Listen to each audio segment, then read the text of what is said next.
We do that every once in a while here. And yeah. So without any further ado, are you guys ready to roll? Not quite. Poll watching. Um, I said I'd connect you to Ohio Precinct Strategy, and they have not responded to me with the list that I gave. So my advice to you, if you want to be a poll watcher, go to your local Republican Party and volunteer your time for poll watching. Now, they're also looking for some poll workers, but not so many poll workers as poll watchers. So your local Republican Party headquarters, just go tell them, and you're a concerned citizen, you'd like to be a poll watcher, and you're volunteering your time for this upcoming election. We have to at least put a little bit more fear in them and let them know that we're watching. So that's as far as the poll watching goes. And we have, how many of you were here last week when Paul Schiffer was here from Schiffer Report? If anybody's interested, Nancy here bought the stack of books from him that where you save $10 if you buy all four. And she'd like to sell those. She just doesn't have time to read them. So if you are interested, contact Nancy. Could you raise your hand there? So if you're interested in those books, there's 4 books. There's a lot of really good information of how the Marxists took over. And there's one book on January 6th for those of you who were there, including myself. A lot of information on that. But we have with us, are you ready to roll? Not quite. Got the lights on. We're trying to get JD. Yeah. He should be here before the election. We're working on JD Vance, getting him here, and he should be here before the election, but it might be on a different night of the week or something. So just be ready. And if you want to be a part of our chat group, there's a chat group, a couple different places we have chats. Contact Christine back there on the corner with the cell phone, and she can add you, or myself. We can add you to that chat group, and then you'll see who's speaking the next week and stuff. We announce all that on there, and also emails. We send out emails. So, okay, are you ready to roll? All right. Well, tonight we have Tori Maris with us, who is running for Secretary of State against Frank LaRose as a write-in candidate. No, it's not. Oh, you're on the ballot? Yes. You're amazing. You got the signatures approved by a Frank LaRose? By a court. Okay, so she's going to tell us all about that. So yeah, without any further ado, she has her own podcast and everything, and I'll just let her kind of tell her story of her life and what brought her to this place where she's at now and why she's running. So welcome Tori Maris up here.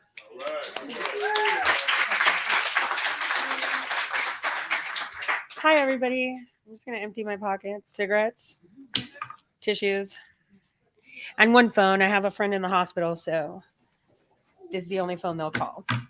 So, oh, well, thank you for coming. Can I lower that? I think I need to answer the phone.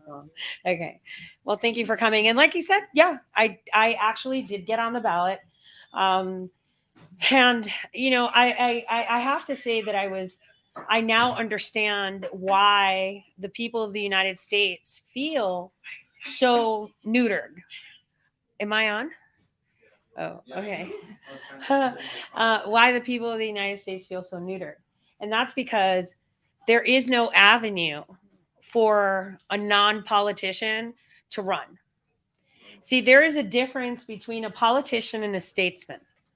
A politician has aspirations for themselves. A politician is too important to speak with you. A politician is too scared to admit when they make mistakes. And a politician seeks the approval of the other politicians. A statesman doesn't run because they have personal aspirations. A statesman doesn't run and, execute laws, put out directives, or conduct actions because he seeks approval from other people in office. A statesman runs because they want to make a difference. They want to fix the problem, whatever that problem may be. It could be potholes in your street. It could be CRT in your school. It could be drag queen night. It could be, I don't know, mandatory vaccines. It could be that you're not allowed to have money anymore. It could be that you're not allowed to own things anymore. There's always going to be a problem because let's face it, we're all diverse and we all do things differently. And one person's pleasure may be my problem. And that's a fact of life. And the way the United States, when it was founded, was created was, hey, it's not going to be majority rules. It's going to be, we're going to do this right. Right? We're going to do this right. We're going to totally stumble. We're going to totally fall. Right? But we're going to do this right. And if you remember, you guys, this is exactly the same position we were at, almost 250 years ago, when people had the security of the crown, but they were tired of taxes. They had the security and guards and policing of the crown, but they weren't really free. They weren't allowed to question the politicians, the governors. And so they had to make a choice. Do we just complain and be disgruntled and just make the best out of it, put our head down, get into the job and just raise a family and just keep going? Or do we say, let's go through uncharted waters, because if we keep our mouth shut, this is just going to escalate. And that's exactly what they did. And hence 1776 began. I mean, back in the day, they were a little bit more vicious, right? They crossed an icy river, killed their enemies in their sleep on Christmas Eve, right? That's not what we're doing now, though. Right now, what people haven't been paying attention to is that for the past, I would say 5 years, this has been already, we're 5 years into World War III, and you just don't know it yet. And I've been sounding the alarm. I've been talking about this, and I think it was in 2015 when I wrote an article saying, hey, this is a civilized revolution right now that we're having. And, it's civilized because we're not killing each other yet. And I stress the yet. But it's happening all over the world. It's not just here. We're just not hearing what is happening here, over there. Because the revolution is not going to be televised. The wars are not going to be, whatever you see is what they allow you to see. Everything you are able to see is what they allow you to see. And you know what's bizarre? This revolution started in 2014. I would say actually it was more 2008 when it actually began. And that came from the Hacker Society, right? You remember in the 90s, those underground hackers, they were so cool, punk rock, right? We're going to, liberate the world, right? You know what happened? All of them became granola munchers and they got paid off by Silicon Valley. Just shut up. But a few of them are dead now. And a lot of them, like Julian Assange, that, when he was a teenager, that's how he started. He hacked big corporations. And people were like, oh my gosh, he didn't hack them to steal anything. He hacked them to say, you're not protected. That's why he paid a small fine, but then he told them what the problems were, right? And what he thought is, wow, the politics is insane. You know what? Here's the problem that we have. And another gentleman, Aaron Schwartz. You guys probably never heard of him. He actually created Reddit. RSS feeds, that was his doing. And you know when he did that? As a teenager. I think it was like 12, 13 when he wrote his first code, right? He was the only kid going and talking to universities because he was so smart. He was a little bit different. I think all of us are a little bit different. They're smart, quirky. Some curse, some don't. Some smoke, some don't. But the one thing is, the whole goal was to provide information and knowledge to the people. Knowledge is power. Knowing our history, knowing our rights, knowing what's right and wrong. And someone might say, well, how do you know what's right or wrong? I think it was Dawn that had asked me a question and I didn't answer it, which was, when did you know what you were doing was wrong? And it's like, well, can anyone really answer that? I mean, I think I should say, well, we all know it's wrong. Even if we don't know, your gut knows, right? I don't know, this doesn't feel right. But all these big people are like, yeah, this is how we're doing it, and we're saving the world. And you're like, okay, still doesn't feel right, but I guess I'm doing something right, right? It's not, excuse me, it's not until you come up to that point where you see something you can't unsee, and you're like, whoa, this is a problem. This is a very big problem. A couple weeks later, I went toe to toe with the former CIA director, John Brennan, who was my point of contact because I represented U.S. interests. And I sat there on the corner with my coffee cup and I said, like, what's going on here? And I was told the magic words that will make my eyeballs do somersaults. Know your place. And I was like, wait a minute. Here I am as your customer because they've positioned me with a group on a global scale to represent them. But he's still treating me like I'm his subordinate when, a lot of people like to think that, right?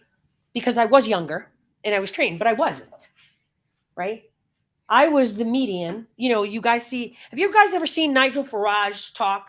You should look up his speech on YouTube where he says, what's the point of this parliament?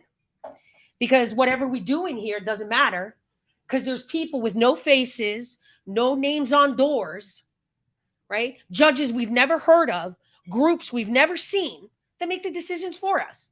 They're people that don't exist. And I was one of those people. People like me don't come out and talk. People like me never ever say anything because we're usually somewhere drinking Mai Tais, not caring. And we usually never have families. And we're usually atheists and. Right? I was actually trained from a very young age.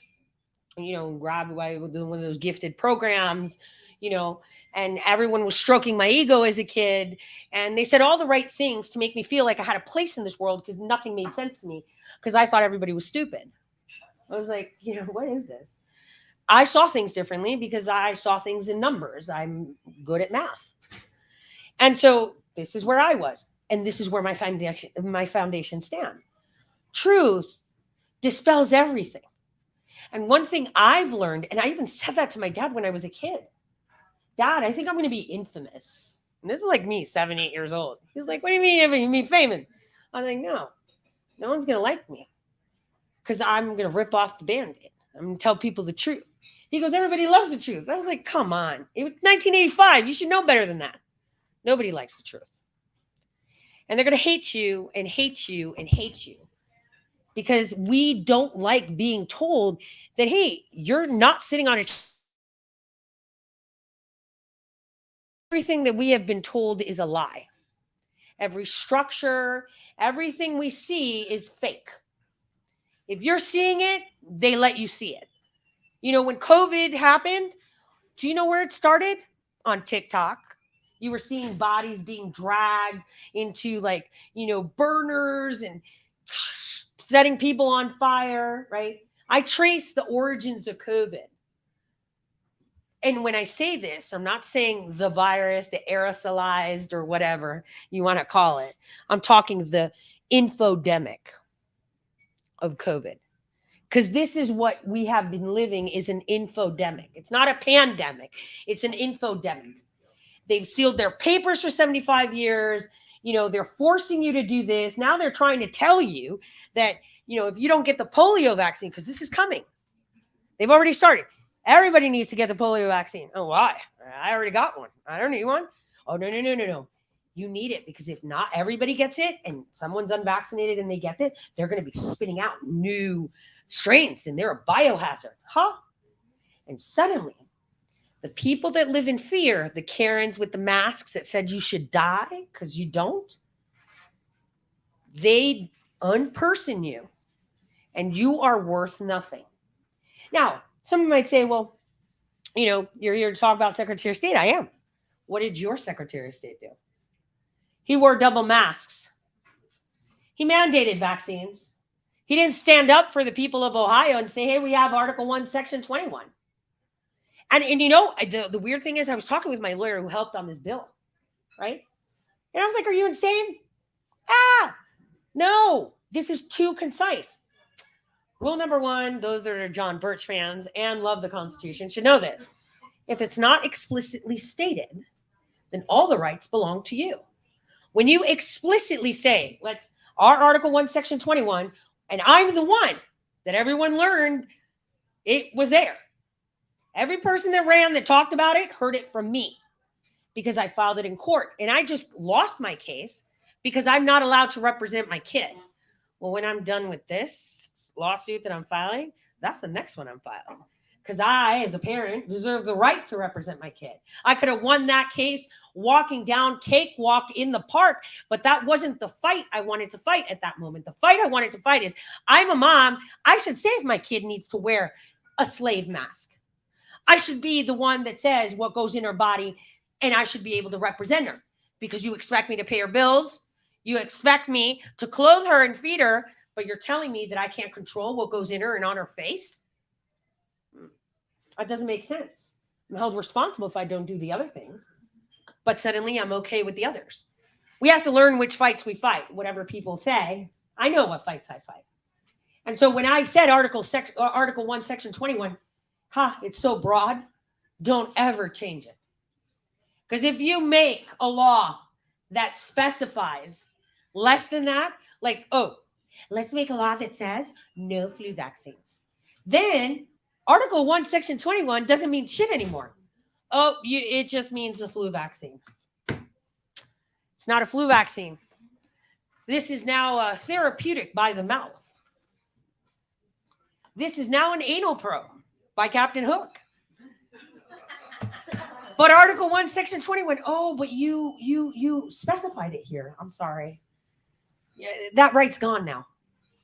You see, and the problem is that what people don't pay attention to are the laws. You know, I was on Facebook and I was looking and I saw Jack Windsor put up an article and he talked about kidney transplants, how they're denying them to people that didn't get a vaccine. And that hit home to me because I have a friend right now who is literally going to die without a heart. And they took him off the list because he didn't get the vaccine. And he is in such dire condition that he has been in and out of the ICU and has had 2 procedures in 4 days. And I was too sick with an ear infection to fly out there, but I gave it to them over the phone. And guess what's happening? He's talking to the transplant team now, right? Because you've got to know how to assert your rights correctly. Because I told him, I will sue you so hard. I will make an example of you. You little teaching hospital. The same teaching hospital that tried to convince him that taking blood thinners in the morning is okay when you're going for a cath lab in the evening. And I'm like, dude, I'm not a cardiologist, right? But when I was in college, striving for my PhD, I was in medical school. I have done so many caths, it's disgusting. One thing is you don't take any blood thinners for at least 48 hours because you will bleed out. So what's going on? We have to know their jobs now?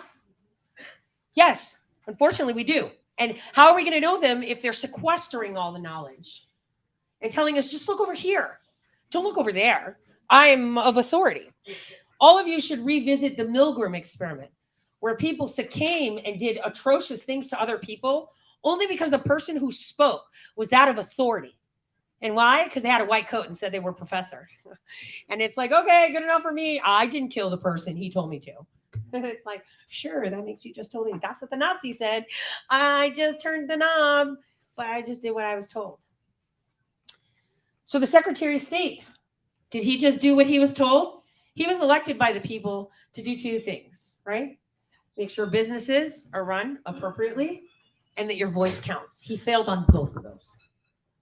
Failed on both. Where are the audits with the businesses? And wait, isn't the GOP a business registered? Didn't they misappropriate $3 million? Did anybody get investigated? No. Did anyone go to jail? Oh. Did it get audited? So funny. Failed. And why? Because we play politics. These are politicians. And, a lot of people are like, well, all these people. Get on their show so everybody knows. No, I don't need anybody's coattails. I don't need someone's coattails. I don't need to go to my friend's show because they served in the White House. I don't need to share a dinner, even with the Trumps.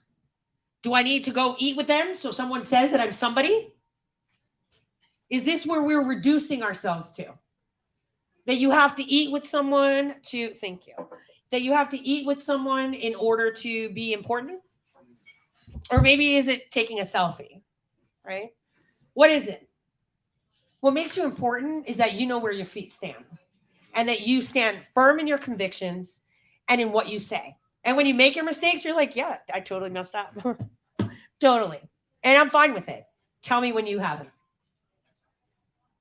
This is the problem that we have. And a lot of people, and I hope today you guys ask me a lot of questions because I see a lot of people talking a lot of smack, but none of them ask me questions to my face. And it's like, I got two now. Thanks. I didn't see the other one over there. Sorry, guys. You wouldn't believe it, but I had like 104 fever on Friday. Monday? Still, it is Friday today. See? So it's Friday today? No, it's Thursday. See? So I've been completely out of it for the past few days. I'm not contagious now. It's gone, right? I was contagious last week, so I do know. He actually caught me in that very weird period of time where my brain is fried, and I actually sounded normal, I think. But what we need to focus on, you guys, is not what other people say. It is what we have to say, right? I don't have professionals running my campaign. Why? I could, right? I could. I have rich friends. You all know I have very rich friends. Why don't I do it? Why don't I phone up any one of these people that I work with on a daily basis? I mean, my campaign manager tells me not to, right? He's like, what the heck? Like, Why? Because it's not the point. If we're going to use the same methods they do to win, then we just failed. We got to show them. We already did, though. Keep in mind, we already did.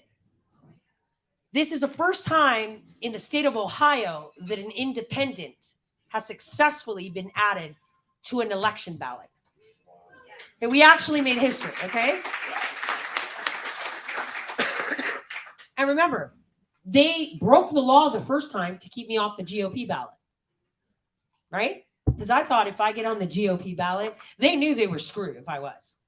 If I would have been on the GOP ballot, it would have been game over. I would have been talking smack about DeWine and everybody else on the ballot. I would have just been pulling all their pants down. And I would say, oh, hey, can I borrow your summer home in Haiti, Mike? Just on a hot mic, of course. They knew it. And that's why Frank LaRose, well, actually, it was Amanda Grandjean, sent out an email to all the counties. Listen to this. Listen to how the media is a liar. Sent out an email to all the counties saying, you guys need to invalidate her petition. If any of you read the law, what is the job of the county to do when they get a statewide petition? Their only job. They don't care if you think they have enough. You have to count every signature, right? Guess what they did? They invalidated my petition and didn't count the signatures. And not all of them. Some counties said, no, we're not doing that because that's not the law. That's breaking the law. Others, like Cuyahoga County and, all the friends of House of Rose, they all complied. And so the media said she didn't have enough signatures. It's like, that's a lie. I actually had the signatures. Last minute on Friday, they asked them, hey, could you invalidate it? Because we can't have her on this ballot. And we have evidence of that. And this is why this time around, LaRose couldn't stop me.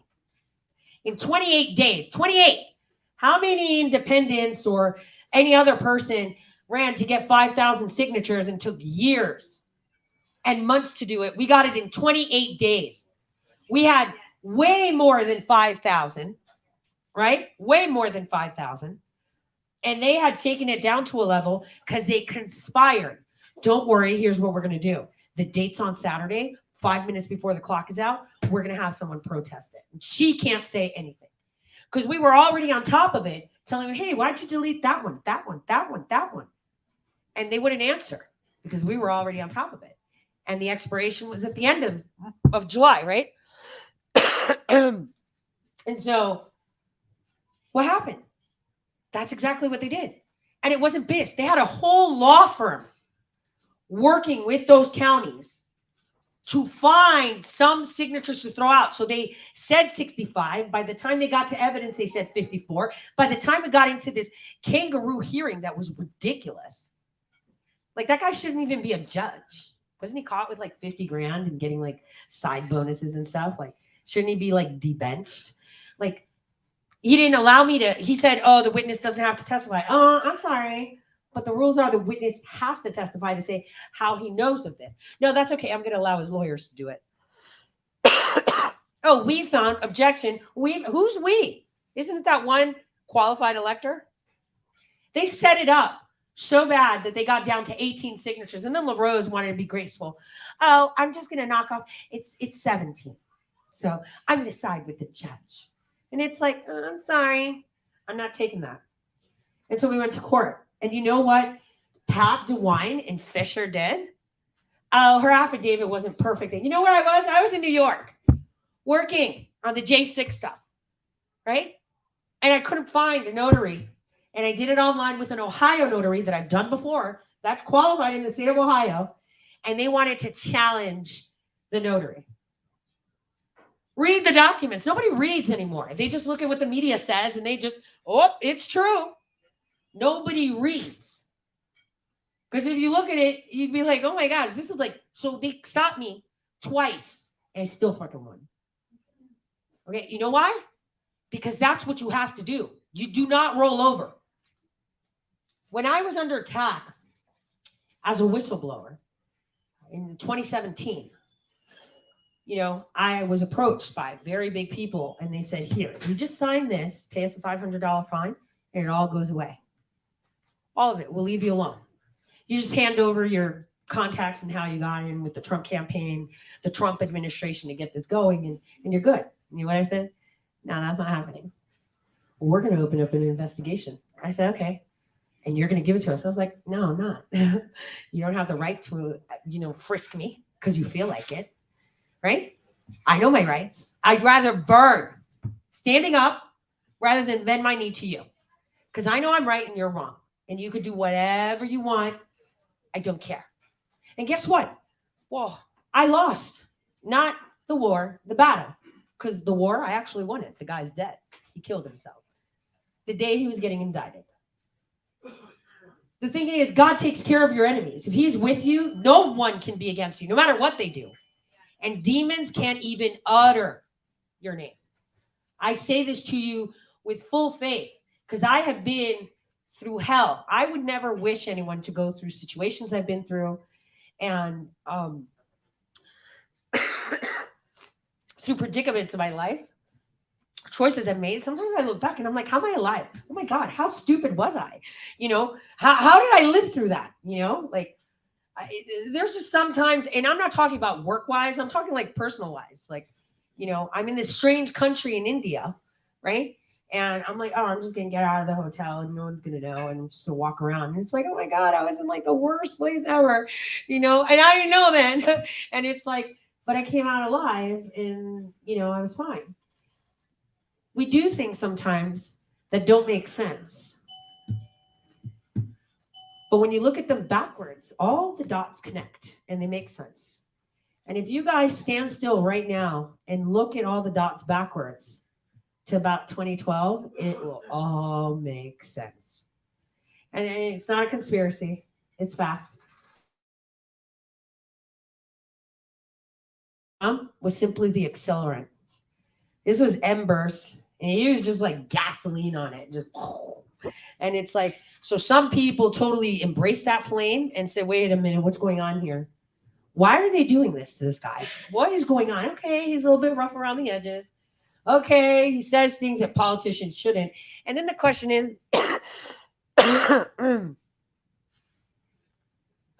I'm sorry, where's the dictionary or the rules on what politicians are supposed to say? Like, who wrote that? What are you supposed to look like? Blue suit, red tie, yellow hair, silver hair, black hair, fat, skinny, short, tall, fit, trans, whatever, right? Furniture. Some people do identify as furniture. I'm just saying they do. Who says what you're supposed to look like? No, that's like a true story, seriously.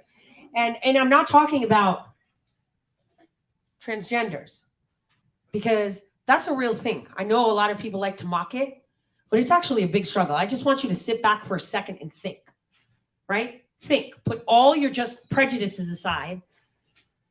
Could you imagine how frustrating it is to be in a body that you think isn't yours?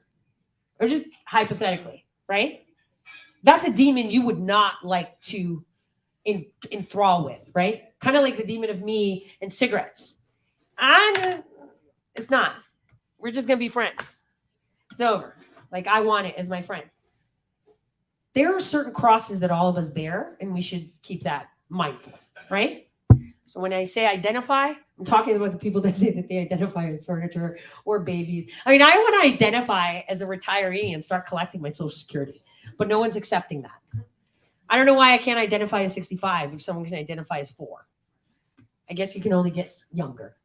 So I identify as 16 now. So anyway, as Secretary of State, the only thing that I can do is obviously monitor our elections and our businesses. But one thing I will do is make sure that I put in policies and procedures, and obviously act like a citizen too. Because your elected officials are not some god. They're not king. Do you see them running away and not answering questions? Have any of you been to any LaRose or Chelsea Clark events?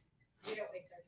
Yeah, well, if you ever do, most of the LaRose events are not LaRose. It's one of his friends or one of his boys. You know, like, who killed Kenny? You know, like that.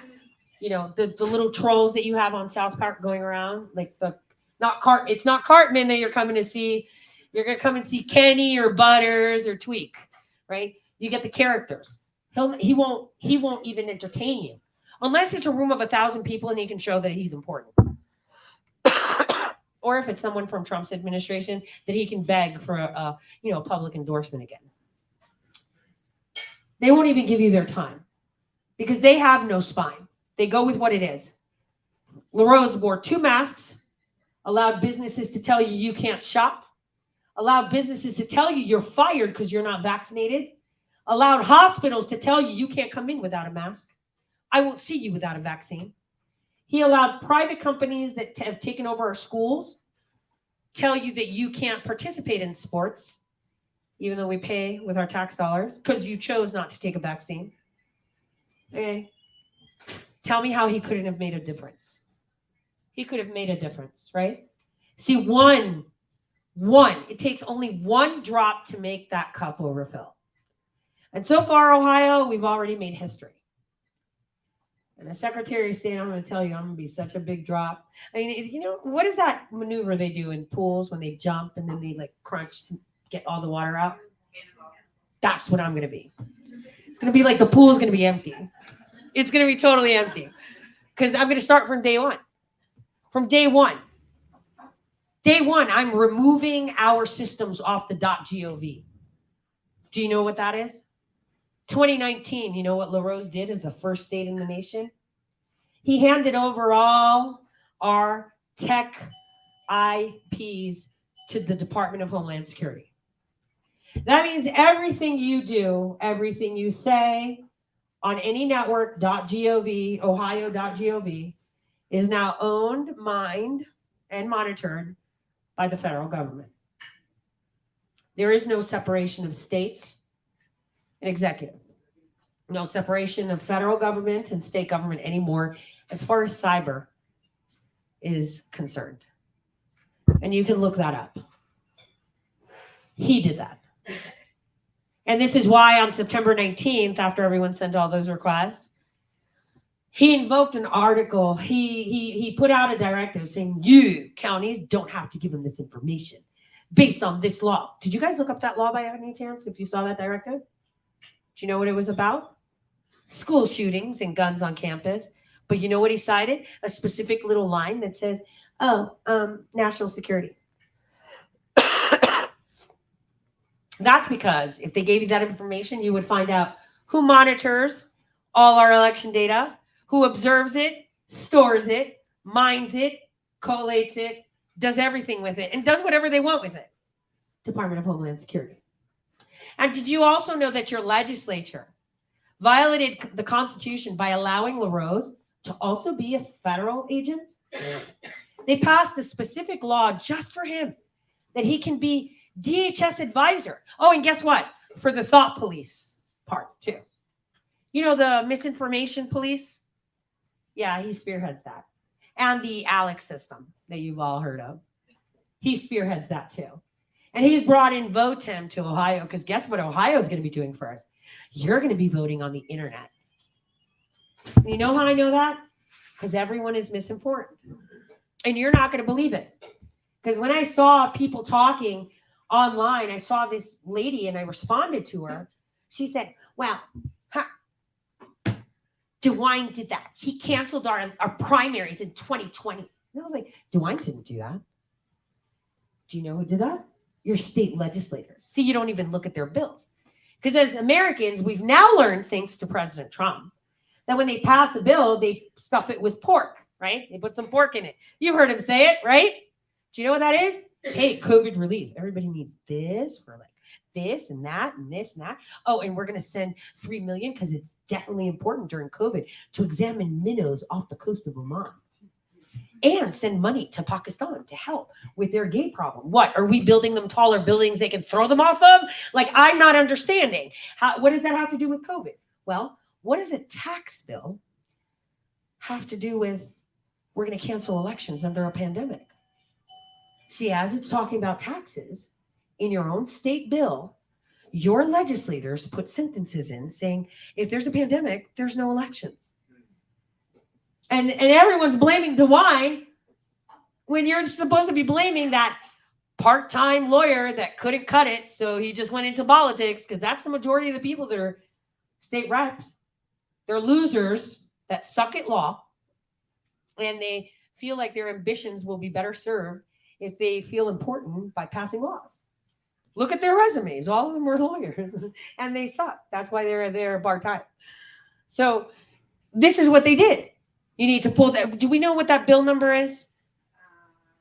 197. House Bill 197 in 2020. Look it up. Look up all your state legislature, your House members, all of them, and call them and say, did you put that sentence in there canceling our elections? Did you know that's unconstitutional? How the heck did you get away with it? We had to have a round lady with a big mouth that has been fought every step of the way by everyone, especially with people that claim to be about America. Right? So we can find this out. Now we got to be on top of you guys and ride you. I'm going to bury you. Every single one of them. I could tell you one thing that they will not like me as Secretary of State is when they come up to me, hey, we're thinking of doing this. I'll be like, wait, let's start streaming. So tell me, what were you thinking of doing? They won't do that. Right? They won't do that. That's exactly what's going to happen. I'm going to be the one with the screen, and I'm going to be like, hey, guys, your legislator just popped in and you wanted to have a conversation. Since we shouldn't be having closed doors conversations, let's hang out together online and let's talk. That's how conversations are going to happen. That is how they should be happening. Because there's so many people out there that are so butthurt about what I said about John Adams. Why? Why are you upset? You upset that I'm right? You're upset? Why? He's a politician. Do you not see that? He was being groomed because the next step LaRose is taking is Senate. Do you not see that? They needed the replacement. He was the tester. You don't see it? Because he comes off nice, right? He's a good guy. Have you seen the laws? He's got a good voting record, right? But there's also a bill there during his time that he helped spearhead that was about eminent domain. You should look it up. And that eminent domain is the one that they were fighting with the farmers to take their land to put the Canadian pipeline. That's a true fact. The fact that he got money from Les Wexner, a pedophile, is true. So why are you upset? Because I'm telling you the truth? The fact that you thought you were all in for Adams and I just shattered your reality because that should have been under the bed. This is why we're here. Because we put things under the bed and we don't talk about John Adams talks to me. Seems like a great guy. They all do. And I said, look, I'll say what I want. You can prove me wrong if I'm wrong. Show it to me, because I can prove I'm right. And so, whoever's butthurt about it, they talk a lot behind my back. Why don't they come to my face? Because, I'm busy now, but I have no problem crushing people with lawsuits when I'm done. There's like this guy named Hayden. I even sent him a letter. I said, dude, you better watch your mouth because you're going to be in a lot of trouble. You're not reading. You don't read, that gets you in trouble. Oh, I read, the media said, see, the court's going to tell you media doesn't mean shit. Because you know why all these lawsuits have been thrown out across the nation about elections? Because they're citing articles. Look at him. Most of them are citing articles like New York Times said, this said, that said, right? Remember when Maddow got busted up for talking? How did she get out of it? Oh, I'm just entertainment. How did New York Times get out of it? We're also entertainment. So wait a minute. So are you saying that you're citing entertainment? Because tell me where you've seen actual news in your state. Let's just talk about what happened to me. They said she didn't have enough signatures. So was that true? Did they actually inform the public? Did they say, this is kind of a first, but they disqualified a statewide petition, which is actually illegal. Wouldn't the public like to know that? So then why didn't state news that supposedly brings you all the state news tell you about it? Right? Why do they call me QAnon? What is that? Next time they tell me that, I'll be like, what is that? And so you mean that I have like a religion? I actually sent that to the New York Times. You keep saying that about me, but tell me, is that a religion? So should we exclude, if we don't like Jews, we should just say, you're a Jew. So, you're a Christian. Oh, you're a Muslim. There's this like a religion I'm not understanding, because people need to understand that Q is actually software. It's literal software. And I can prove that too. So it's like, people don't make sense. The media just goes off on these tangents and they say things and they give you little bits. And it's like, well, it's not untrue. Oh, so you mean you just said that? But it is untrue when it's out of context. And when you say that your job is to inform the public and you're not being transparent. And when you don't speak correctly. Like that Hayden guy was talking and I was like, dude, why don't you call up the AG? Oh, that's right. He killed himself and burst 23 years of DOJ emails too. Totally legit. Because you know what's funny? I think the same people that attack me are the same ones that say, oh my God, I can't believe what they're doing to Trump. They're just lying and suing him for anything. Trump's lucky he has money. Because if I had money, I was by myself. I went by myself. You guys can actually, I have the transcripts of my first thing. The judge was like, so are you going to give him the documents? I was like, no, he hasn't provided me a victim or a complaint. He has to prove to me that there's a complaint or a victim for me to come forward and give him whatever he's asking. He's asking me for my cell phone data, my emails. Why? He already has secret subpoenas and he's penetrating my bank accounts and stuff like that. I know this because I'm part of the intelligence community and they've already put a red flag up on my files. And he's like, well, you need to get, I said, I don't. He needs to show me a complaint. And he was like, we don't have to show her a complaint, Your Honor. He's like, well, and you don't have secret subpoenas either, said the judge. And I was like, really? Did you ask him that question? He's like, this isn't your podcast. I said, well, there's something called the Constitution, like amendments, like due process. This is all feeling really weird. You better give it. And I was like, well, I guess you're going to have to find me in contempt. And that's what happened. That's exactly what happened. 3,000 pages later. I think the gentleman behind the camera was there every step of the way as they were doing that to me, begging the judge, don't let her use the internet. Why? She spent $300 of my own money. Never took any donation. You're the one saying it. You're making stuff up. You put false things. You put crimes in there, and I have no criminal record. How is this happening? Oh, that only happens to Trump. It doesn't happen to other people. What was President Trump's first thing that he said to you? If they're doing this to me, they're going to do it to you.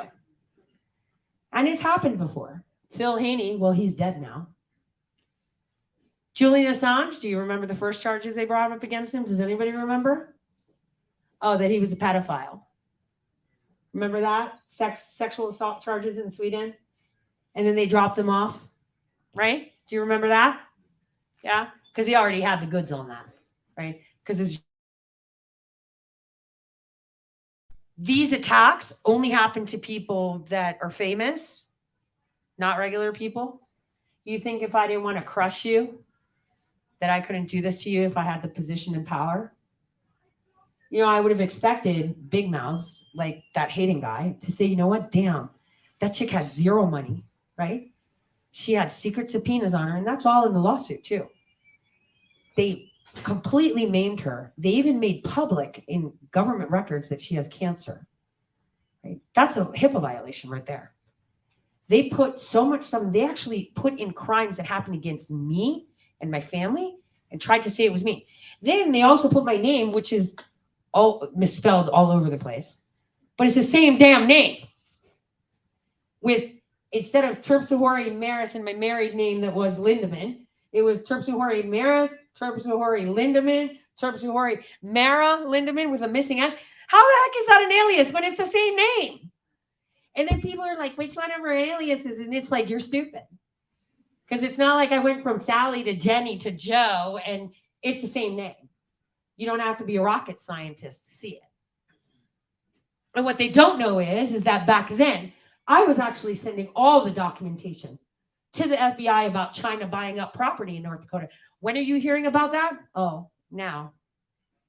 Because I did the legwork for that.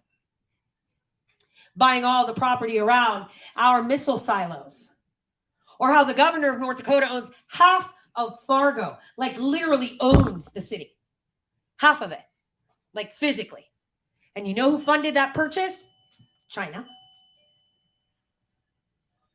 And do you know where most of the cartel movement of victims from the reservations happen?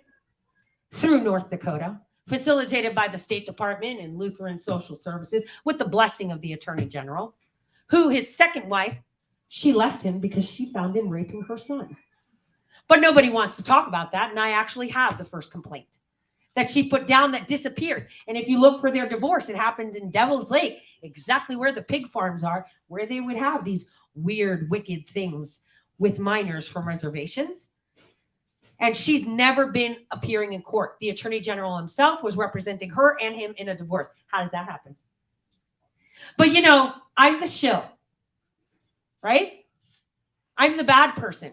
Because why? Because I lost a battle with a whole state. How many people can say that they had the federal government crawl up their behind and be victim of a crime that they could have found a way to frame me, one thing, but they couldn't. Guess why? Because I didn't do anything. How many people can say that? I call the federal government right now and tell them, I see a Title IX violation at this elementary school. They will hit them for just a pencil out of place. But I came out unscathed. Except for what? My reputation. Because you know what? It costs them a lot of money to kill someone. And you kill someone, you raise a lot of questions. Especially when you know that they have a dead man switch and they copied a drive full of passports in 2008. That could be a big problem. So I'm a fighter. That's one thing I do is fight. That's one thing you don't even have to worry about. You could go to bed at night and say, you know what, Tori's fighting. She doesn't care. She doesn't care. They will have to come with tanks and run me over before I shut up for transparency. You know, he'll have to allow it. Guarantee you those tanks will, you know, pop some spurs before they can even get near me. Because that's the way it is. And if you guys had more faith to understand how powerful you are when you have faith, it is incredible the things that can happen. And right now, we're at the point where this is incredible. We as Ohioans are going to show, yeah, America, find your spine here. You know how they changed our thing? It used to be like, oh, the heart of America. And they're like, yeah, we're just going to change it to find it here. And it's like, find what? Oh, that's right. Find what it means to be an American here. And that's exactly what we're doing right now. Like, I'm shocked that no mainstream media that should be centrist would say, holy crap, these people like just literally made history. Like in that state. Not only an independent on a statewide race that was fought twice, but a woman too. And now I'm not trying to be sexist, but we know how the good old boy club is. And they don't like women with big mouths. They don't. Because when they get into those positions, they treat women very differently. Remember, Waxner had a lot of politicians at his house for dinner. Right? And that's how Wexner met Epstein. One dinner at his house and made him who he is. And that's something people need to remember. You can't say, oh, that's just a little evil. No, it's a lot. My campaign manager knows for a fact that I won't accept, money. I had an Ohio company, a very big one, send me a check. Boy, was it needed. I ripped it up because I don't want money from corporations. That's one thing that I will change as Ohio Secretary of State. We need the companies out, right? Unless it's for presidential and FEC versus Citizen United still applies. In our state, since I'm in charge of elections, I'm sorry. It can only come from individuals. It can be individuals from wherever, but it's only individuals. No more corporations. Oh, and then this party thing, yeah, that's over. There's not going to be primaries. There's not. It's going to be runoffs. That's the way it used to be, right? I don't care how many parties. We can have 20 parties in the Ohio state, right? You can have 20 candidates for governor. We're going to have a runoff. And the top 3, no matter who they are, will be on the ballot. That's how we're supposed to. That's fair and free elections. Not the GOP backs you and they put on all the, like, why do we go to these things? Oh, and all these balloons and all our money with confetti in the air, right? And we're glorifying them. And it's like, oh, this is so amazing. And everyone's wearing their $3,000 suits. Think about it. It's like the biggest MLM scam. It's like those strips that you put on your belly that say that you're going to lose weight, but just sell them to 10 of your friends, and then you'll make money off of them, and then their friends will sell them. That's the type of scam this is, okay? You give money to your regional GOP, they'll give it to the other one, and then the other one, and then the other one, and don't worry, we'll pick the candidate for you, because we know, okay? And this is why you have DeWine again, right? And then Whaley, like, what is that? That's like the HRC. Well, not really. She's dumber. And she's not as evil. I mean, she's just weird. But she's not as bad as DeWine. But I wouldn't vote for her. Do you know why? Because she's not going to be calling the hot shots. We know that.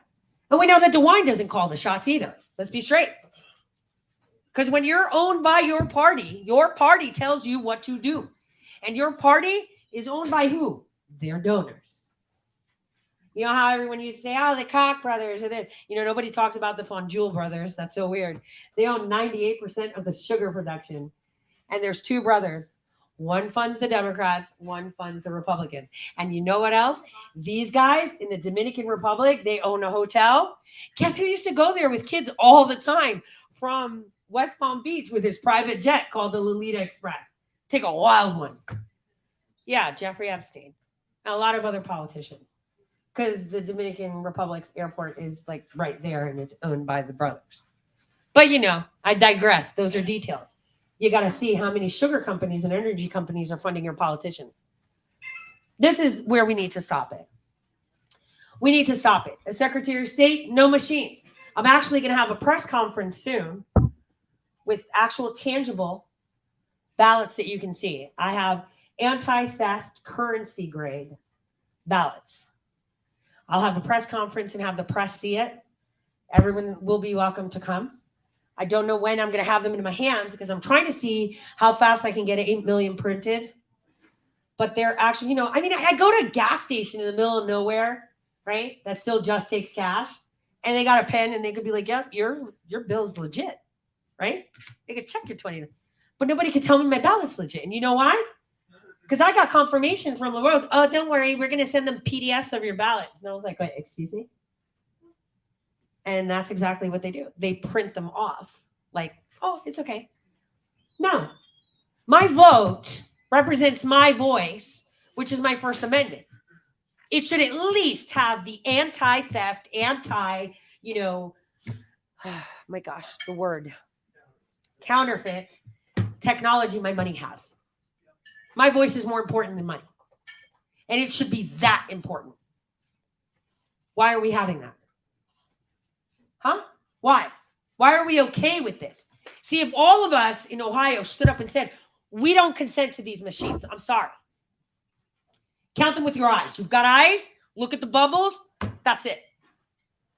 I had that States News lady. What's her name? It's Karen. Total Karen.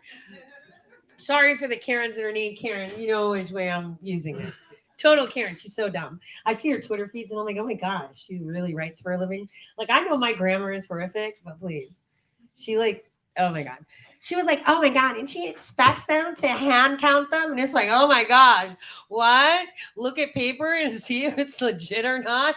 Like, oh, the daunting task of which circle did they fill? Like, this is insane.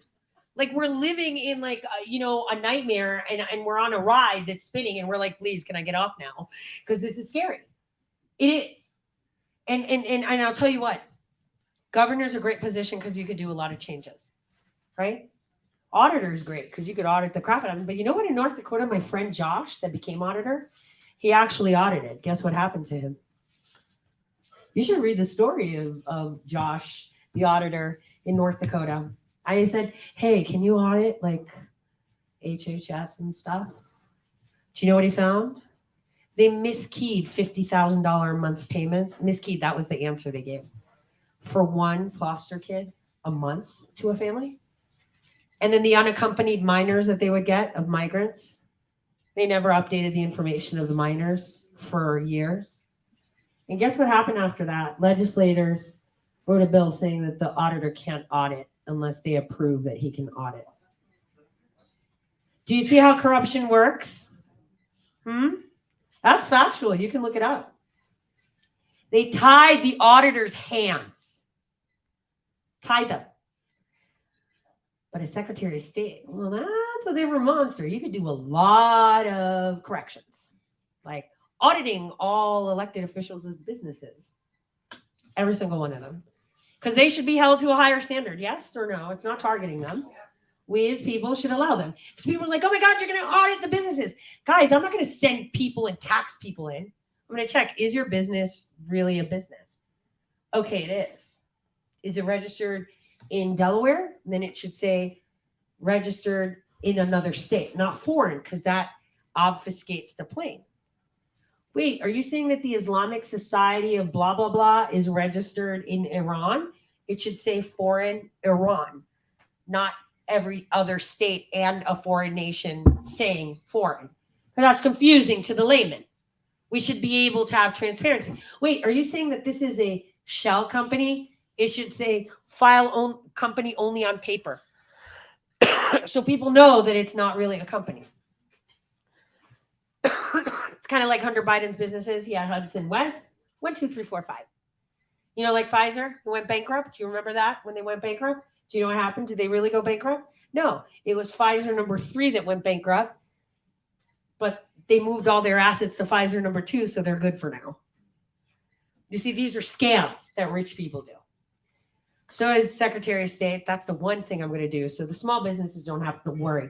Another thing, we're putting up satellite offices. Toledo, Cleveland, Cincinnati. I think Youngstown and maybe Akron. No, Akron's too close to Cleveland. Okay, yeah. We'll put satellite offices, and in there, they will have regional chambers of commerce that are going to be state-run. Because you know what? I'm tired of these small businesses having to pay money to their local chamber of commerces, to these people that think that they're more important than them. And if you don't give money, then you're not important enough and you're not cool enough to hang out with us. We're not promoting your business. That's done. There's no more of that. That's done. Because we want to encourage small businesses. And in these satellite offices, people can come and we will have actual tax professionals that we will pay with our tax dollars to show them how to get their EIN, just the first steps. It's an exciting time when you're opening up your first business. You know, when you decide, I don't want to work in a cubicle. I want to do lawns, landscaping. I think I'm going to do great. Or I want to open up a bar. You should have someone there from the government saying, congratulations on this next step. Here's what you got to be careful of. This. You should do this. What's your budget? Maybe you should find this, right? So that's on the business. Oh, and we're going to do a nice little, I don't know, network sniff once we remove them from DHS. Because you know what's surprising? How did nobody go to jail? You know, anytime you do an audit in state offices, you definitely find child pornography. How's no one in jail if DHS is all over that? I guess they have more Epsteins out there that we don't know about. So that's that. And when we go to elections, the one thing I'm going to do, and you know, I think I heard someone from La Rosa's camp say I can't do that. Watch me. I'm going to have the Gonzalez directive. Now, it's going to be a directive. I can't kick someone out of office. So anyone saying something like that, Kenny, is stupid, right? It's got to be straightforward. It's got to be a process where you can bring a grievance up. Meaning that if you, like Gonzalez, right? How many people contributed to that clown's campaign? Oh, I'm for Trump. No. He got all this money. Everyone gave him money. And the next day after he swore in, what did he do? Impeach Trump. It's like, wait a minute, dude. I just gave you money. And you did something you told me you would never do. You said, nah, these impeachments are a sham. And you go in there and you do that. You should have the ability to hold them accountable for that. And right now, all the laws of these corrupt legislators, right? This is why it's important that you guys see me who has been maimed before, and I am fearless. You should be equally fearless because you're just and even more stronger, louder, and better than me. And I wish all of you understood that. You could be taking over that state office like that. They're not more important than you. You are. But we're going to be getting them all out. And that directive is going to be piggybacking to force those legislators to do their job. Buyer's remorse. I'm going to create a process with very good lawyers to be extremely legal that grievances can happen. Oh, we can't do a grievance? That's okay. We'll publicly make grievances. I mean, public opinion is pretty quick, right? We'll have public hearings at the Secretary of State's office. Tell me what your grievance is. What did he say? Did he say that? Let me see the video. Oh, he did. Did you not say that? Oh, did you not appear? Guess he's too afraid to answer to you guys. Maybe next time you'll take your vote better. Maybe they'll resign on their own. We have to put pressure on these people. We'll figure it out. We'll find a way to get them out. I mean, it could take us 2 years to just replace all the legislators because I'm pretty sure a lot of them have a lot of problems coming their way. Householder, that was my gift to Ohio. You're welcome. I started that one early before I moved here. Yeah, right. And he wasn't even my target, but anyway. And then as Secretary of State, on top of that, there will be no electronic machines ever in our elections again. Technology serves us, not the other way around. What we need is accuracy, not efficiency, right? Accuracy, not efficiency. We need our voices to be secure, and we should make it a party too. And that's it. Oh, it's going to take too long. So look at the machines. Look at it. What happened in Arizona? 20% of a little county, 20,000 votes. Took them 5 days to count with the machine. It's like, yeah, I think human eyes can do better. And they're not going to cost me millions of dollars. I will not require federal assistance. I will not require the federal government taking all the details and data of my citizens. And we can use technology and everything else, but something so sacred and valuable. You can't hack paper. Your vote is your voice. So if you guys have any questions, no matter what they are, please let me know. Yes. Wasn't it just a while ago though that Ohio won a lawsuit of getting rid of the machines? Just a few, maybe 6 months ago, 7 months ago, I believe there was a lawsuit out that Ohio won that said no more machines, and we ended up voting this last vote on the machines. I think we still have our lawsuit that's going. Yeah. I thought that lawsuit was over. You might be thinking of the Stark County lawsuit against the commissioners. Yes. They lost. Well, they They did. kept the machine, yeah. Yeah, we voted for that. That's what I said. We voted Yeah. on them. I thought they were gone. Yeah, well, see, the voting thing is a problem. There's a lot of bills out there. Listen carefully, you guys. I know a lot of people put out bills with good intentions, but all the people that draft them do not. Remember, tax bill snuck in the thing. So I remember talking to my lawyer who helped draft a bill. Yes, I'll get, yeah, for like the vaccines. that takes away the broad law we already have. If that bill goes through, we lose all our privileges. Remember Article 1, Section 21, and I know this by heart, no rule, law, or regulation can directly or indirectly compel any citizen to participate in any medical program. And when they put it down, it means insurance, masks, medicines, healthcare systems, everything. It's called a healthcare system.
Okay, there we go. And why? All right. 3 social security numbers if you do. It's not. It was those were the crimes that were against me and my 2 kids. And the person is actually behind bars for 45 years. Okay, so people say that it's not true that John Adams took money from Wexner. What PACs or Do we what have they that? look for? Yeah, it's, remember it was under Open Society. Wes and Abigail Wexner. Yeah. It's on open or Little Sis or something. Open Society. Yeah. Did he get Open Societies too? That's George Soros. That was Frank. Frank So got do you Open mean Societies. if you look at their campaign? Yeah, financing. He got $50,000 check. Because you can search, you can follow the money and you Right, can so search people are any saying, candidate. hey, look, that's not true. Yeah, Yes, well, that we have law the actually screenshot. says- Yeah. Yeah, follow Yeah, the that's a lot. money, Yeah. follow the money.org and you can Follow search on any followthemoney.org. Look it up. Yeah, I don't say things without receipts. I don't want to get sued. So all these court dockets that are going around about you. with No, like those three court different dockets are names, real. With like 3, 4. Oh yeah, they're not 3, 4 different names. Have you seen the names? They're like spelled the same but different. Not the same. Have you tried to spell my name? It took me 40 years to do it. No, I'm serious because there's different dockets with different, maybe the same name but different No, spellings. no. There's one docket with like 12 names and they're all the same name.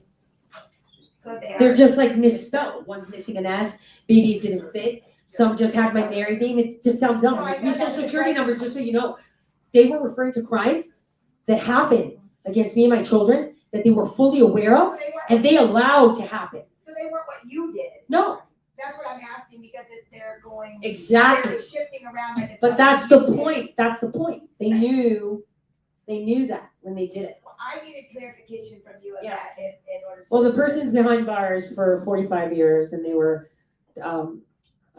given that sentence in 2021. So, you know, I had no idea those crimes were happening either until 2019. So is So that I what have it no says? idea. Feel like that's I hate to ask. Yeah, no, you don't need to look up that person. It's like, it's really bad. But in 2019, I was aware of it and the person is behind bars. Oh, okay. I could have pursued for the economic damages and stuff, but I just didn't want anything to do with that. And let's just leave it at that. I had no idea. But then think of this. If they were spying on me, because they did, they had wiretaps on my house. They were watching everything. They watched crimes happen to me and my children and did nothing. I want you guys to remember that. And I know why they did it, because they're like, well, if that's happened, well, maybe. And then they just let it happen. Okay? And God, you know, I'll tell you what, that when I in December of 2019, I was at a point that I was going to tap out of life. Because all of these things, I was in a city where I was trying to help and people were throwing things at me. I had a massive, cyber campaign against me. And there's this person called Miranda Hazler. She's the one that actually put a change.org. Oh, she's running for mayor. No, I did that to get into the public eye when I saw them coming for me on December 1st of 2017. I was like, if I put my hat in the race, they won't take me out. There'll be record. I'll be in the light. And then this person who literally lives in a trailer is a criminal informant and just about 6-7 months ago shot her own boyfriend, had drugs on her, and she didn't go to jail for it. Just saying. She was a criminal informant. And she made up all this, and I didn't know where it was coming from. That's the change.org petition. Yes. And that was the person that did it. The same person, she's a CI. Her name is Miranda Heisler, Heisler. When I'm done with all of this, I don't even have to do it. FBI's already watching her. They know she murdered her boyfriend, and it's going to happen. But they just need to watch the extent of the CI network that the Attorney General used to have. She worked for the Attorney General. In fact, he put this woman that's a criminal to work in an agency, a passport agency, with him. Any other questions? I like these questions. See, I don't cower from you. And if everybody actually pulled the lawsuit, that's thousands of pages. There were 2 cases, by the way. They'll see that it was contempt. I wasn't responding because I had no money. Yeah, I had no money. How am I going to fight with the Attorney General when I have no money? At that point, I was thinking I need to protect my kids. I gave all my money to my ex, my savings, which I lost as well. So, any more? Yeah. Yes. Okay, first of all, thank you for coming. Yes. Appreciate your, you're asking a lot of questions here. There's been a lot of questions. Big one for me is always, you worked under John Brennan, right? Well, You worked with, yeah, so can you just touch on the John Brennan thing? yes. And then, honestly, the elephant in the room is, you know who Seth Rich is, right? Yes. Okay, so that seems like, how did you become a whistleblowing patriot and you're out here and, honestly, you're still alive? Well, on the day that I found out that crimes, G, can I speak to this? Can I speak to it? Yeah. So on December 6th, 2019, my life was shattered. Tell me what the possibilities of this is. You're told by your child about a crime that is the most evil crime you can think of, right? You're caught with your pants down. Literally, I was in the bathroom when I was told, right? You stand up and you're like, what the heck is going on? You're just like, don't talk. I need to call the police, right? Because you can't question, because then they alter what they have to say. Made sure all the Alexas were on, the Googles, and I said, don't talk. Are you mad? No, I'm not mad. Just keep your mouth shut. Wait till the police come. Police come. I'm like, you need to talk to her. I'm not listening. I don't want to know. I'm already thinking the worst. You're going to be collecting me for murder. Guess who knocks on my door? Service processor. Guess who served me? Obama's lawyer. Guess about what? Seth Rich. Where's the DNC server, Ms. Maris? And then I was served again, a separate one again, about Seth Rich. All on the same day. Now, can you tell me, is that a coincidence? Let's be honest. All on the same day? Do you see why I wanted to tap out? Is that even possible, humanly possible? Right? With Seth Rich, it was just a interception of data. I hang out with I want to be like that movie Hackers, where we want to liberate society. But I have no technical skills whatsoever. But they didn't push back against you when you left, about you leaving with the info you had. Leaving where? Well, when you left the intelligence community. Oh, I didn't have the stuff from Seth Rich. No, not directly. I'm just talking about what happened to Seth Rich and what you knew working under Brennan. Okay, so you asked me Seth Rich, I'm telling you. Well, I'm just going to tell you about Seth Rich. There was a transfer of data online. I have portions of the DNC server. Okay. Literally. And I sent them off in 2 batches to the DOJ. Done. I didn't know if there were trailer markers. That could have been the FBI nabbing it. I'm telling you that right now. Because the FBI was actually uploading. But we stole it. I mean, I didn't. I don't have skills. Other people did. So that's Seth Rich. Brennan. So Brennan was in the intelligence community. At the time when I met him, he was working with George Tenet. He was pretty arrogant. He signed off on all 19 visas for those pilots of the 9/11 flights. It was my point of contact. I was actually like a customer. Basically, I would ask him for information to be able to accomplish the goals that I was tasked to do. And he would teach me the etiquette. He would set up all my training operations. So if I needed to train within the UN, they would get me the identity I needed. If I needed to be at the U.S. Attorney's Office, identity I needed. Any military base that I was training at, the identity I needed. Documentation all in check where people don't question. In stateside soil. Usually, one of the Five Eyes intelligence agencies would usually be GCHQ that would issue the covers that I would have within the United Kingdom, Germany, and the Netherlands. The U.S. would carry out all other countries for me. So he was I looked up to him in the sense that he was so rigid. But and I felt that he had a soft spot for me because I think he felt I was really stupid, and I was naive, not stupid, right? Because I always had this insane need for approval because I didn't feel like I was in place anywhere. Does that make sense? Like I didn't belong anywhere. I was, I couldn't hang out with my friends because they were busy with Barbies, and I was like, look, the face is disproportionate. They don't have private parts.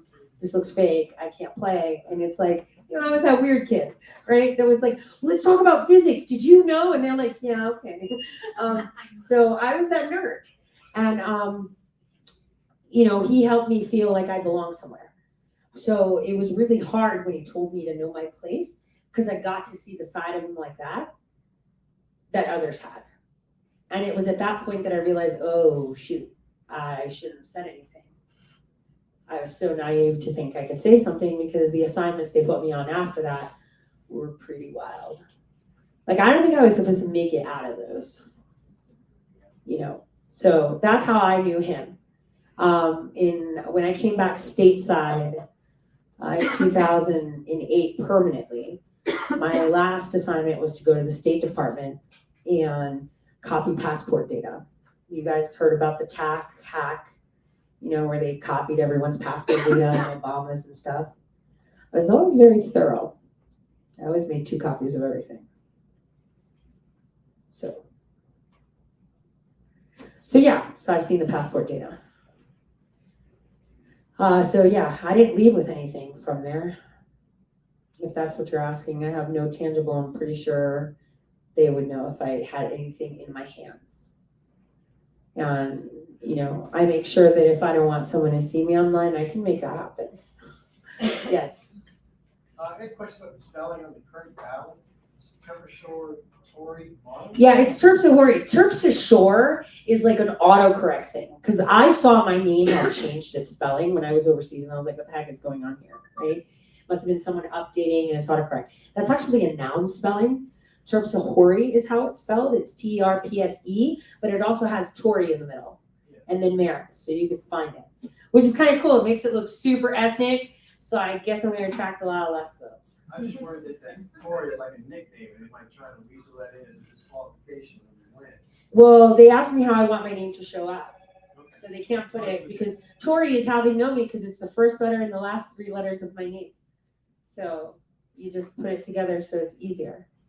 Any other questions? Like I said, I don't cower from you. You have more difficult ones, go. So this is not really a question, but people are annoyed and making judgments that apparently your fans donated to GoFundMe and then again donated to buy your daughter a car. Yes. So I know you have a Telegram channel. I know you have fans across the nation, and I am not bothered if they want to send you money. That's on them. You were not the organizer. But if people didn't know that, they're likely to hear it. So, do you have anything you want to say about I that? do. You know what sucks? That was like the best present ever in my life.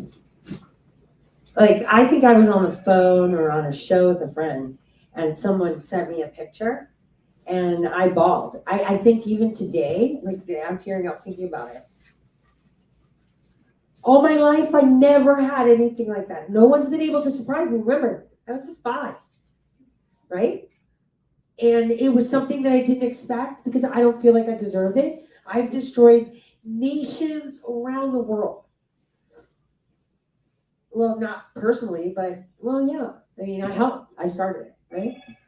It was my operations with others, rigging their elections. I didn't deserve it. And, I needed a car. I never complained like, hey, buy me a car. I never asked anyone to buy me. I was like, shit, I got to return the rental every 30 days, damn it. Because when I came here with nothing. I had lost everything. And I came here with my kid, and I had a $200 mattress that I purchased waiting for me outside my apartment. And so when I got this car, I was like, oh, okay, I'm going to buy a secondary car, and then I can save that money and, make it more, right? And they were like, no, buy yourself the car you always wanted, because the truth is, for the past 10 years, I was writing to Elon Musk a card. I would say that way before. Every year I would send him a Christmas card. Hey, Elon, you can afford it. Just send me a car, because I'll never be able to afford one of your cars. Thanks, Merry Christmas. I would always send it to him. I was like, you never know. Maybe one day he'll be like, damn, she's persistent. Let me give her one, right? And that's what I did. And so they were like, you always wanted a Tesla. Buy yourself one. And I did. And I bought the insurance with it. And so what's their problem? And then they knew that my daughter was turning 16. And they were like, let's get her a car. And that was awesome because it covers insurance and everything that could be needed. Repairs, gas, right? And I was like, I feel so loved, and people are trying to make it like something so terrible when it was the most amazing moment of my life. Could you guys imagine that? Just think about it. You don't expect it. You're like, I don't deserve anything. Like, I still don't feel like I'm deserving enough, you know, when for anything. And when that came in for people to take that, I'm like, wow, you're either really jealous or just evil. And if you're jealous, try to emulate. I don't know what I did. Maybe telling the truth is a good thing. You know, maybe, you know, whatever. I was in awe. And for people to take that and use it against me, it's like, that's so trashy. And you've got to be a really sad person to feel like that, because we should be happy when other people succeed. You know, when I see my friends, you know, succeeding, like I remember it was just like a couple weeks ago, I saw my friend Millie Weaver on TV. She looked so pretty, and I was like, oh, look, she's doing this, doing that. And then, you know, and I felt proud. I see you guys doing something, I'm gonna be proud. Yeah, wish I could be like you. Okay, I don't fit into those cute jeans, but maybe I will again one day. But I'm not jealous in a bad way. It's like, damn, I hate you for having that bad way, right? You know what way? But not like this. People are vicious and disgusting. I didn't set it up. And anyone saying those things looks dumb. And you know, that's the craziest part. They all know it's not true. That I didn't do anything. So that kills me, because that was like one of the happiest things. And when people use it, I'm like, my gosh, you should be really sad. I hope that you would. You know, sometimes I get evil, like when they say it, I'm like, you didn't get one, tough. And it's like, you shouldn't have said that. But it's like, no, I should. I should be mean sometimes so they can get angry at me. How long have you lived here in Ohio? Since January of 2020. Yeah. After the perpetrator was arrested, I waited for the arraignment and then I left. Yeah. And moved here. It was the best thing ever. Like Ohio. Seriously. You guys have no idea how important your state is. It's my state now too. And just bring a little bit of New York flair. Right? The little big mouth, you know, whatever. I don't think like a New Yorker because I don't say yes to everything. Any other questions? Yes. When Jay Johnson did the infrastructure, critical infrastructure thing with the voting, is there something like that going on with agriculture at all? Oh, yes. Yes, there is. There is. They got parasites. There's nothing, there's nothing that they're going to do right now, because right now they have a lot of schematics set up of what they're going to do. Are they going to drop the monkeypox and stop the elections? Are they going to nuke us and tell us that Russia did it? Right? And I urge people to look at videos online about the Marshall Islands and the tests we did with nuclear weapons. You'll see that for many decades, the U.S. military has been testing the distances that they drop nuclear bombs to see the effects. That doesn't mean to annihilate like Hiroshima, but sometimes if you drop an EMP at a certain height, a nuke at a certain height, it causes mild, radiation issues to the immediate radius, but it causes an EMP that is temporary in a specific radius. So I want you guys to educate yourself on these things, because I know you're seeing a lot of these radiation pills being bought. And, I've been training my audience for a very long time to see these things and understand these things so they do not fear. One thing we have to understand, nothing happens here without his say-so. Have no fear. And the more knowledge you have, the more fearless you can stand. And I hope all of you next year, I'm in a room listening to all of you telling me how you're running. Because that's exactly what we need to be doing. We need to be running like crazy for every single office possible. House, state, council. These people are nobodies. Who are they to tell us what to do, how to think? Diversity, they say? What? Doesn't sound like diversity. It sounds like they're trying to make us all think, walk, and talk the same. When you talk diversity, let's talk diversity, right? And this is what we need. More diversity, which means, I don't like your idea, I still want to hear it. Because that doesn't mean it's wrong. It's kind of like the way we take things in, you know? Because we could be saying something and someone's hearing something else, right? So, any other questions? What years did you work under contract? All my contracts? So I would say 1997 to 2014. Not all the contracts. There were other private contracts that I did up until 2020. But they But were all though- federal related. Yes, they were federal limits. Yeah. It was continuous for Yes. those years. Yes, so those were not intelligence. They were more USCIS, DHS, and more so training linguistics and interrogating people coming in through the border over the phone. So, Hey, guys. Yeah. We're supposed to close at 9, so Yeah, I don't wanna yeah. keep the waiter here too late. So she stayed a little bit past it, so no more, you guys good? you guys good? All right. Just one question, did Frankie get back to you on debate? No, Frank LaRose has not gotten back to me on the debate. Chelsea did, but I don't know if she did it for fostering. So, running for all the offices.